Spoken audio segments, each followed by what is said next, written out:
தாய் வீடு செப்டம்பர் 2025. மக்களுக்கு நீதி கோரி ஓலமிடும் செம்மணி புதைகுழிகள்.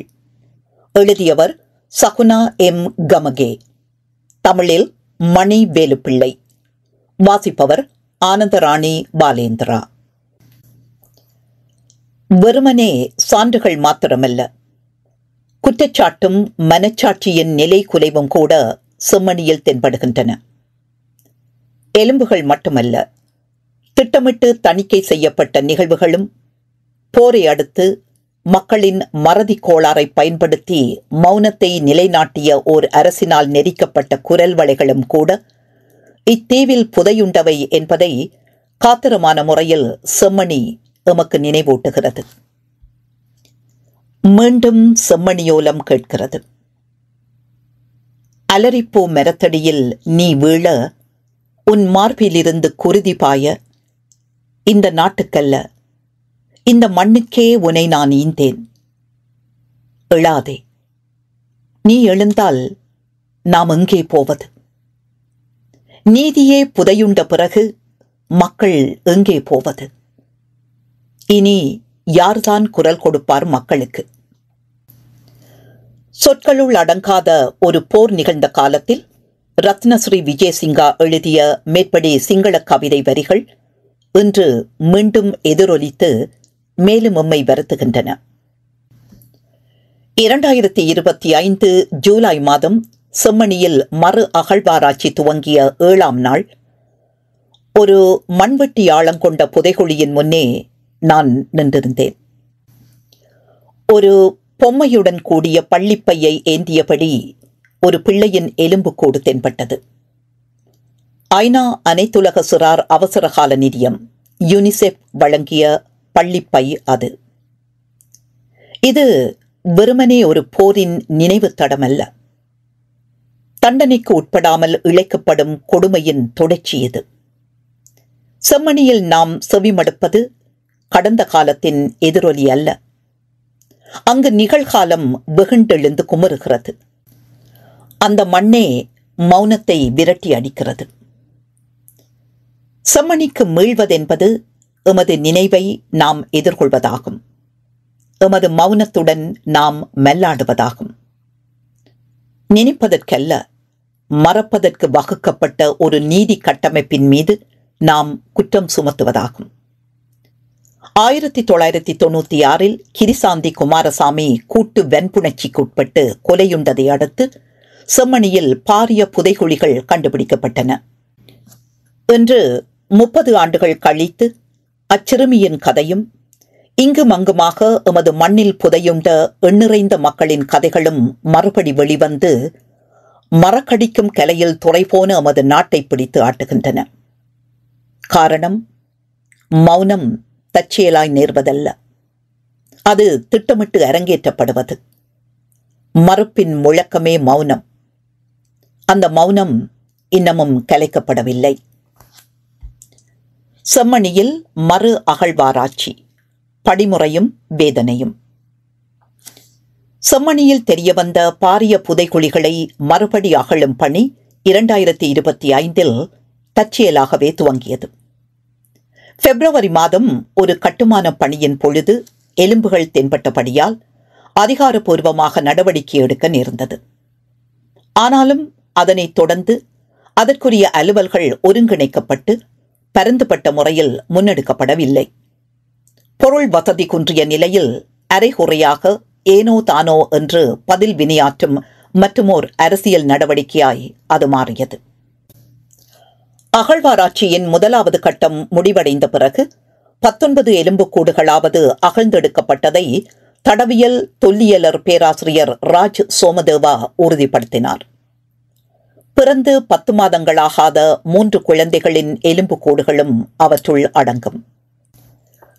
சுரும்பூர்த்தி மூலமும் செய்மதி மூலமும் எடுக்கப்பட்ட படங்களை கொண்டு மேலும் புதைகுழிகள் இருக்கக்கூடிய இடங்கள் கண்டறியப்பட்டன.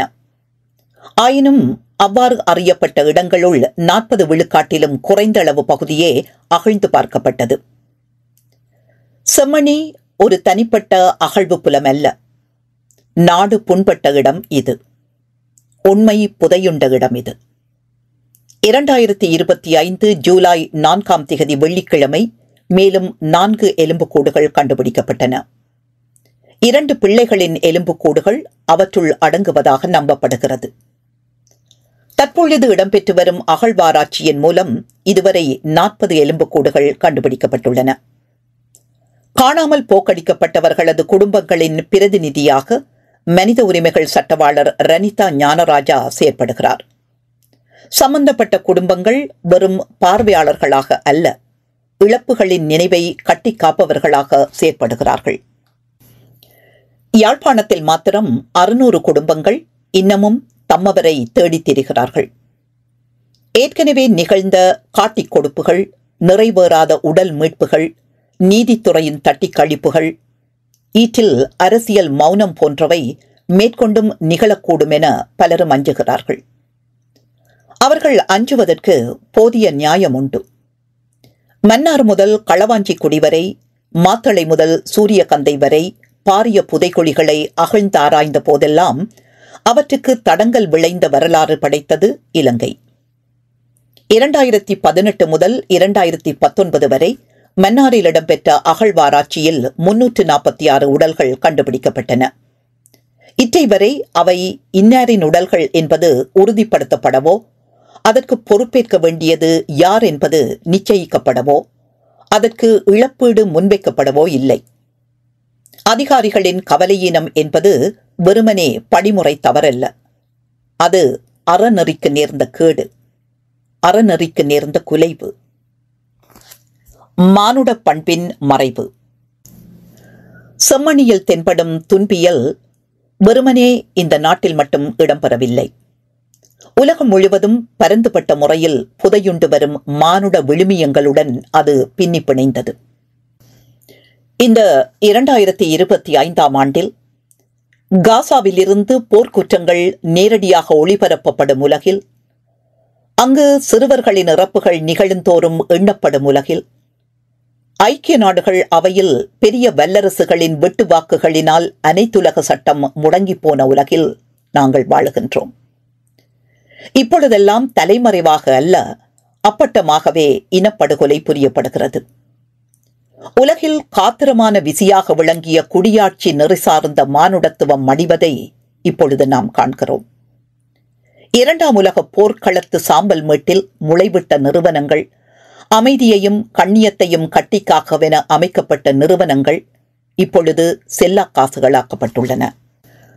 ஐநா மனித உரிமைகள் மன்றம் ஏதேதோ பேசுகின்றது. ஆனால் தண்டனைக்கு உட்படாமல் நடத்தப்படும் புவி அரசியல் அரங்கில் அதன் சொற்கள் கனதி குன்றி நிற்கின்றன. காசாவில் காலந்தள்ளும் குடிமக்கள் மீது இஸ்ரேல் குண்டு தாக்குதல் மேற்கொள்வதும், அதனை நிறுத்த ஐநா பாதுகாப்பு மன்றம் இம்மியும் நடவடிக்கை எடுக்காமல் இருப்பதும் அதன் நிலை குலைவை உறுதிப்படுத்துகின்றன. 2025 ஜூன் மாத இறுதியில் ஐநா மனித உரிமைகள் உயர் ஆணையாளர் வோல்கர் டர்க் பாரிய செம்மணி புதைகுழி புலத்துக்கு மிகுந்த பற்றுணர்வுடன் சென்று அங்கு 3 குழந்தைகள் உட்பட 19 பேரின் எலும்புக்கூடுகள் அண்மையில் அகழ்ந்தெடுக்கப்பட்ட இடத்தை பார்வையிட்டார். மிகவும் உணர்ச்சி வசப்பட வைக்கும் நிலவரம் என்று கருத்துரைத்தார். சுதந்திரமான தடவியல் நிபுணர்கள் அவசரமாக தேவைப்படுகிறார்கள் என்பதை சுட்டிக்காட்டினார். அகழ்வில் சம்பந்தப்பட்ட குடும்பங்களையும் சட்டவாளர்களையும் சந்தித்தார். அகழ்வுக்கு ஐநா பொறுப்பேற்க வேண்டும் என்ற அவர்களது மன்றாட்டத்தை செவிமடுத்தார். நீதி கோரும் குடும்பங்களுடன் தோழமை பூணுவதை குறிக்கும் முகமாக அணியா விளக்குடன் அஞ்சலி நடைபெறும் இடத்தில் மலர்கள் தூவினார். செம்மணியை கவனத்தில் கொண்டதன் மூலம் இலங்கையில் நிகழ்ந்த உள்நாட்டுப் போரின் தீரா விளைவுகளை குறித்துக் கொண்டார். பொறுப்பேற்பு, வெளியுலக பொறுப்பு இரண்டையும் வலியுறுத்தினார். அந்த வகையிலே செம்மணி உலக வரலாற்றில் ஓர் அங்கமாகிறது. மீறப்பட்ட உடன்பாடுகளும் நிறைவேற்றப்படாத கடப்பாடுகளும் திட்டமிட்டு மறுக்கப்பட்ட நீதியும் புதையுண்ட புலமாக இப்பூவிலகு மாறிவிட்டது என்பதை அது குறிக்கிறது. மாறுகால நீதியும் மறதி கோளாறும். செம்மணியின் முதலாவது புதைக்குழியை இலங்கை அரசு அம்பலப்படுத்தவில்லை. 1998 ஒரு தனியாளே அதை அம்பலப்படுத்தினார். கிரிசாந்தி குமாரசாமியை வன்புணர்ச்சிக்கு உட்படுத்தி கொலை செய்த குற்றத்தில் பங்கு வகித்தமைக்காக இறப்பு தண்டனையை எதிர்நோக்கியிருந்த இளம் படைஞர் சோமரத்தின ராஜபக்சாவே இப்பாரிய புதைகுழிகளை அம்பலப்படுத்தினார். குற்றத்தில் சம்பந்தப்பட்டவர்களின் பெயர்களையும் உடல்கள் புதைக்கப்பட்ட இடங்களையும் அவர் அம்பலப்படுத்தினார். அப்பொழுது இலங்கை அரசு முன்வந்து நீதியை நிலைநாட்டுவதற்கு பதிலாக சோமரத்தினா மீது சேற்றை வாரி இறைத்தது. ஈட்டில், அதாவது 1999 அகழ்வாராய்ச்சி துவங்கிய போது 15 உடல்கள் மாத்திரமே கண்டுபிடிக்கப்பட்டன. பலரின் கண்களும் கைகளும் கட்டப்பட்டிருந்தன. கொலைஞர்கள் நேருக்கு நேர் நின்று அவர்களை சுட்டு புதைத்தது போல் தென்பட்டது. எஞ்சிய புதைகுழிகள் என்று சந்தேகிக்கப்பட்டவை என்றுமே அகழப்படவில்லை. இது தற்செயலான ஒன்றல்ல. அடுத்தடுத்து எந்த கட்சி எந்த ஆணையுடன் ஆட்சியேற்றாலும் அவையெல்லாம் செம்மணியை மறந்துவிட தீர்மானித்தன. சான்று தடம் பதுக்கப்பட்டது. உயர் அதிகாரிகள் பாதுகாக்கப்பட்டார்கள். சாட்சிகள் அச்சுறுத்தப்பட்டார்கள் அல்லது காணாமல் போக்கடிக்கப்பட்டார்கள். குற்ற தீர்ப்புக்குள்ளான படையினர் என்ன பாடு என்பது தெளிவாக தெரியவில்லை. அவர்களுள் பலர் ஜனாதிபதியினால் மன்னிக்கப்பட்டதாக தெரிகிறது. 2010 வாக்கில் அவர்கள் பொது வாழ்வுக்கு மீண்டு விட்டார்கள் போலும். சட்ட விற்பனர் கிசாலி பிந்தோ ஜெயவர்தன செவனே எடுத்துரைத்தது போல இங்கு சான்றுகள் கிடையாதபடியால் மாறுகால நீதி தடங்கலுக்கு உள்ளாகவில்லை. அதிகார பீடத்தின் உள்ளேயும் அச்சத்தின் உள்ளேயும் உண்மை திட்டமிட்டு புதைக்கப்பட்டுள்ளபடியால் தான் இங்கு மாறுகால நீதி தடங்கலுக்கு உள்ளாகி இருக்கிறது. தேசிய மக்கள் சக்தி அரசின் மௌனம் காதை அடைக்கிறது. நிலையொன்றிய ஊழல், தங்கு தடையற்ற படைமயமாக்கம், மேல்தட்டு அரசியல் குழாத்தினரை தண்டனைக்கு உள்ளாகாவாறு என்றென்றும் பாதுகாக்கும் கட்டுக்கோப்பு என்பவற்றை குறித்து விசனமடைந்து அலை திரண்ட மக்களின் ஆதரவுடன் தேசிய மக்கள் சக்தி 2024 ஆட்சியேற்றது. உண்மை, நீதி, மீளிணக்கம் என்றெல்லாம் வாக்குறுதிகளை அக்கட்சி அள்ளி வீசியது. தென்னிலங்கை சிங்கள மக்களிடையே மட்டுமல்ல, தமிழ் மக்கள் பெரும்பான்மையாக வாழும் வடக்கிலும் கிழக்கிலும் கூட அது வாக்குகளை வாரி சென்று வெற்றி பெற்றது. தேசிய மக்கள் சக்தி ஆட்சியேற்று 8 மாதங்கள் கழிந்தும் கூட செம்மணி குறித்த மௌனம் காதை அடைக்கிறது. அதிகாரிகள் எவரும் வந்து பார்க்கவில்லை. பொது அறிவிப்பு விடுக்கப்படவில்லை.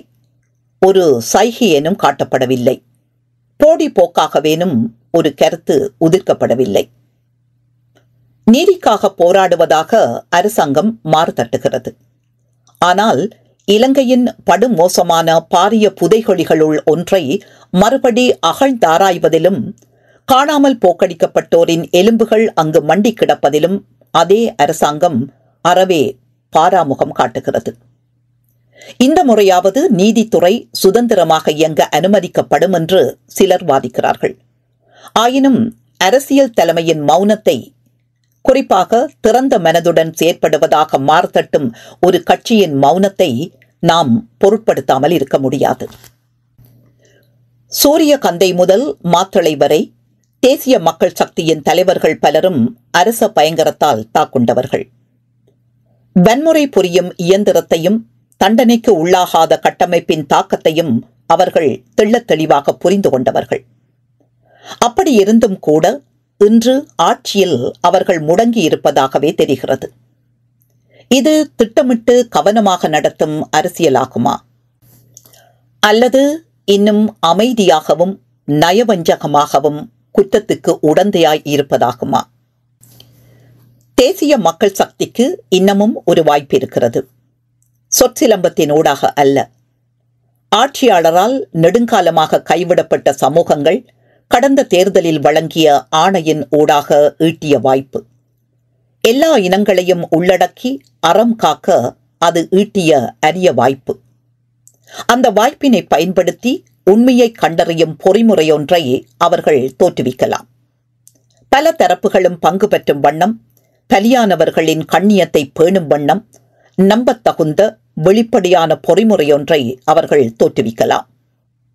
காலம் கடந்து வருகிறது. அரசாங்கம் எவ்வளவு காலத்துக்கு மௌனம் காக்கிறதோ அவ்வளவு காலத்துக்கு அதன் மௌனம் காதை அடைக்கப் போகிறது. பக்கஞ்சாரா மௌனம் அல்ல, காட்டிக் கொடுக்கும் மௌனம் காதை அடைக்கப் போகிறது. எதிர்முனைப்பட்ட ஊடகங்கள்.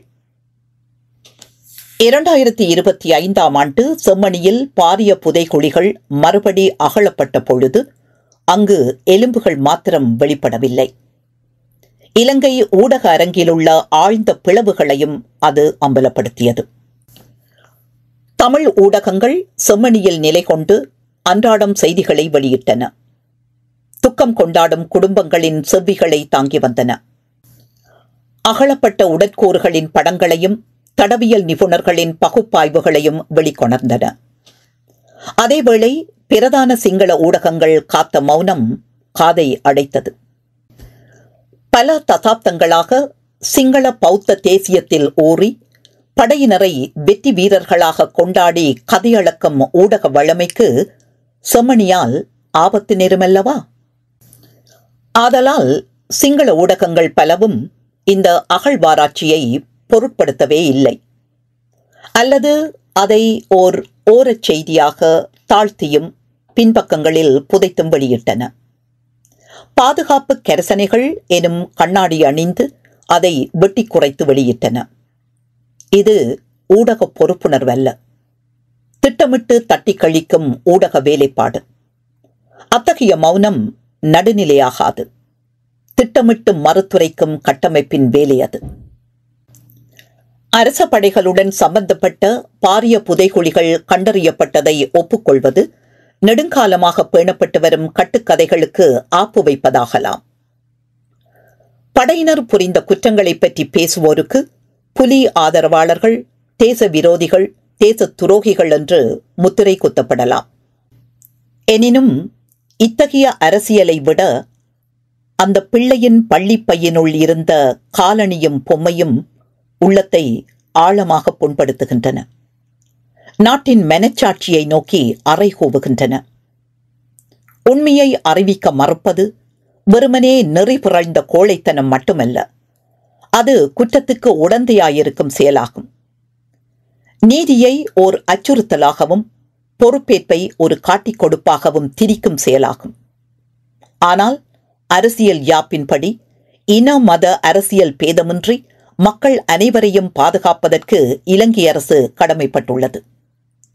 சிங்கள பௌத்தர்களை மட்டும் பாதுகாத்து அதே மக்களை நோக்கி அறைகோவும் உண்மைகளை குளிதோண்டி புதைக்கும் அரசு ஒரு குடியரசாக செயற்படாமல் நின்றுவிடுகிறது, ஓர் இன அரசாக மாறிவிடுகிறது.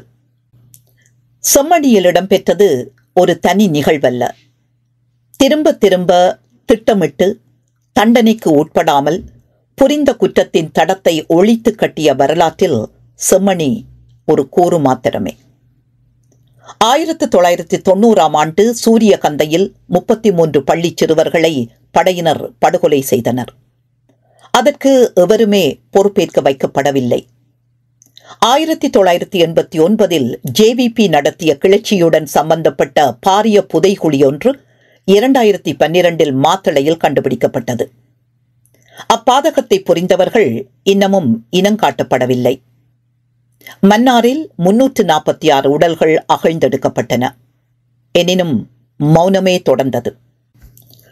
கொக்கு தொடுவாய், திருக்கேதீஸ்வரம், களுவாஞ்சிக்குடி முதலிய இடங்களில் தென்பட்ட புதைகுழிகள் ஒரு கணம் செய்திச் சுழற்சியில் இடம்பெற்று ஒப்புக்கொள்ளப்படாமல், விசாரிக்கப்படாமல், தீர்க்கப்படாமல் மறைந்து போயின. இவை வெறுமனே தமிழரோ சிங்களவரோ அல்ல, இலங்கையர் புதையுண்ட குழிகள், கசக்கும் உண்மைகள் புதையுண்ட குழிகள், தேசியத்திலும் படைப்பலத்திலும் அரசியல் உபாயத்திலும் புதையுண்ட குழிகள். சட்டத்தின் முன் யாவரும் சமன்.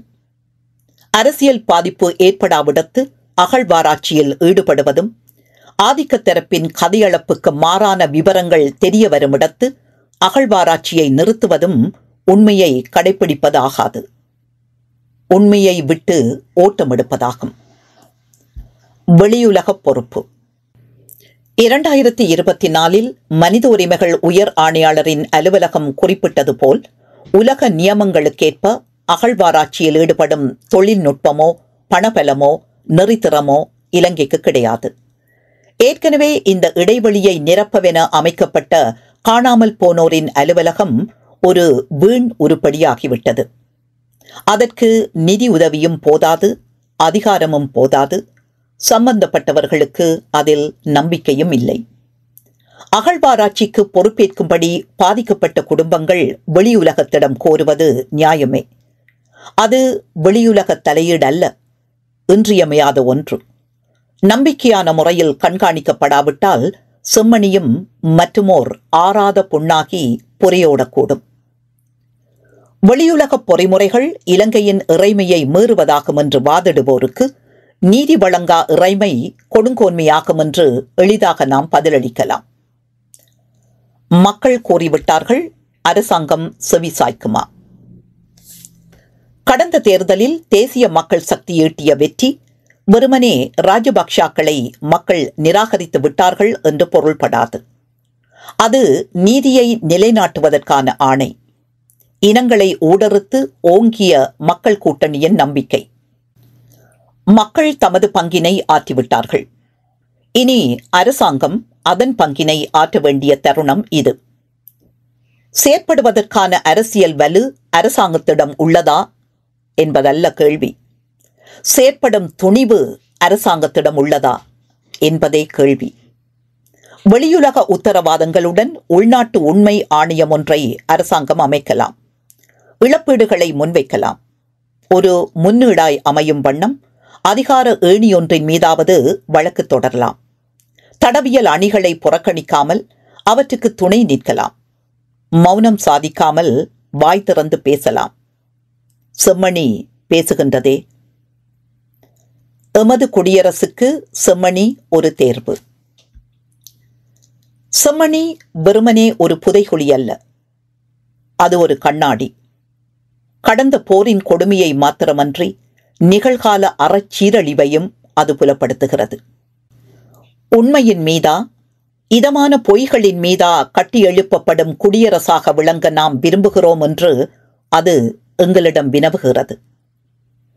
யாழ் மண்ணில் புதையுண்ட எலும்புகள் எதிரிகளின் எலும்புகள் அல்ல. அவர்கள் குடிமக்கள், பிள்ளைகள், குடும்பத்தவர்கள். அனைவரையும் காக்க வாக்குறுதி அளித்த ஓர் அரசினால் அவர்கள் பொறுப்பேற்கப்பட வேண்டியவர்கள். செம்மணியில் நாம் செவிமடுப்பது வெறுமனே நீதிக்கான கூப்பாடல்ல. விசாரணைக்கு உட்பட்ட ஒரு குடியரசின் ஓசையும் எமது காதில் விழுகிறது. பொறுப்பேற்பதற்கான புதிய ஆணை. 2025 ஆண்டு செம்மணியில் அகழ்வாராய்ச்சி தொடர்கையில் அரசியல் வசதிக்காக அல்ல, வரலாற்று பொறுப்பை நிறைவேற்றுவதற்காக அரசாங்கம் செயற்பட வேண்டும். புண்பட்ட தெற்கிலிருந்தும் துயர்காக்கும் வடக்கிலிருந்தும் தேசிய மக்கள் சக்திக்கு ஓர் அசாதாரண ஆணை அளிக்கப்பட்டுள்ளது. அந்த நம்பிக்கைக்கு துரோகம் இழைத்தலாகாது. பொறுப்பேற்பு என்பது ஐக்கியத்துக்கு ஓர் அத்திவாரமாகுமே ஒழிய அதற்கோர் அச்சுறுத்தலாகாது. இந்த நாட்டை காப்பதற்கு அரசு அதன் பாவங்களை ஒப்புக்கொள்ள வேண்டும். ஒரு புதிய இலங்கையை நிர்மாணிப்பதற்கு உண்மையை அகழ்ந்தெடுக்க வேண்டும். பொய்களை குழி தோண்டி புதைக்க வேண்டும். நன்றி.